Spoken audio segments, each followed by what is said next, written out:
Você tem um Prisma, um Onix, direção elétrica, e você tá sentindo isso aqui? Note bem, olha a folga. Nessa situação aqui, cremalheira ou peão foi pro saco. Eu vou soltar a braba. 1.100 nova, uma caixa de direção dessa. 880 para remanufaturar. Galera, não compensa. Sinceramente, galera, não compensa remanufaturar. TRW hoje você encontra em qualquer lugar.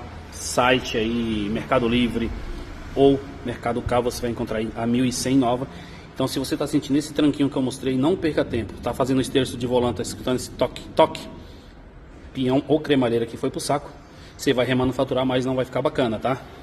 Então, soltando uma dica braba, aqui é um conjunto de caixa de direção seca, Prisma, Onix, tudo com direção elétrica, usa esse sistema aqui TRW.